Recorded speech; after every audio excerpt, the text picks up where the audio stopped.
நம்முடைய மூத்த பத்திரிகையாளர் திரு தராசு ஷியாம் இணைகிறார். அவரிடம் கருத்துக்களை கேட்டறியலாம். வணக்கம் திரு ஷியாம். வணக்கம். இந்த சந்திப்பின் முக்கியத்துவத்தை எப்படி நாம புரிஞ்சுக்கலாம்? பிரதமர் மோடியுடன் உதயநிதி சந்திப்பு இது 2வது முறை. குறுகிய காலத்திலேயே உதயநிதி அப்பாயின்மெண்ட் தரப்பட்டிருக்கிறது. பிரதமர் அப்பாயின்மெண்ட் பலருக்கும் கேட்டு கிடைக்காமல் இருப்பதையும் நாம் தொடர்ந்து பார்த்து வருகிறோம். எனவே தமிழ்நாட்டுக்கும் ஒரு முக்கியத்துவம் பிரதமர் மோடி தருகிறார் என்பதையும் புரிந்து கொள்ள வேண்டும். திமுக அரசியலில் உதயநிதியும் அதிக முக்கியத்துவம் பெற்றவராக வளர்ந்து வருகிறார். அதாவது முதலமைச்சர் செல்ல வேண்டிய அல்லது முதலமைச்சரின் பணிகளை அவருக்கு அடுத்த நிலையில் இருந்து கவனிப்பு விளையாட்டுத்துறை அமைச்சர் உதயநிதி ஸ்டாலின் தான். சமீபத்தில் நடந்த புத்தக கண்காட்சி கூட முதலமைச்சர் ஒரு தூக்கம் காரணமாக வர முடியாமல் போன போது திறந்து வைத்தது உதயநிதி ஸ்டாலின் தான். இது ஒரு வகையில் இது சரிதான். முன்பெல்லாம் அந்த அந்த அந்த காலகட்டத்தில் முரசொலி மாறன் தான் டெல்லியில திமுகவின் முகம். பின்னாட்களில் கனிமொழி கூட டெல்லியில் திமுகவின் முகமாக இருந்தார்கள்.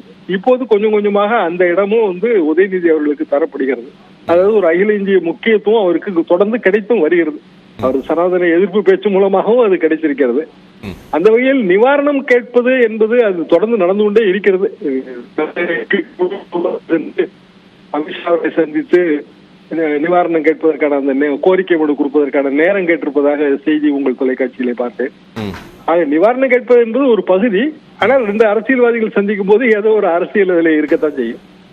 அப்ப கேலோ இந்தியா நிறைவு விழா அழைப்பு அப்படிங்கிறத கடந்து திமுக திரு உதயநிதி ஸ்டாலினை முன்னிறுத்துகிறது. பாஜகவும் உடனே அதற்கான ஒப்புதலை வழங்கி இந்த சந்திப்புக்கான அனுமதி உருவாகுது.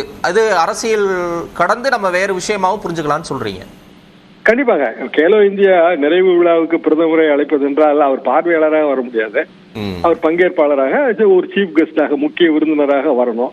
அதற்கு இந்த குறுகிய காலகட்டம் பிரதமரின் நிகழ்ச்சி எல்லாம் திட்டமிடப்பட்டிருக்கும். ஜனவரி 22 அவருக்கு அயோத்தியில் பெரிய நிகழ்ச்சி இருக்கிறது. அதை தொடர்ந்து பல நிகழ்ச்சிகள் ஏற்கனவே திட்டமிட்டிருப்பார். எனவே அழைப்புதல் கொடுப்பது என்பது ஒரு மரபு ரீதியாகத்தான் அது தரப்படுகிறதாகத்தான் நான் உணர்கிறேன். நிஜமாகவே பிரதமர் நிறைவு விழாவுக்கு வருவாரா, வந்தாலும் அவருக்கான ரோல் என்ன, இதெல்லாம் ஒரு கேள்விக்குறி.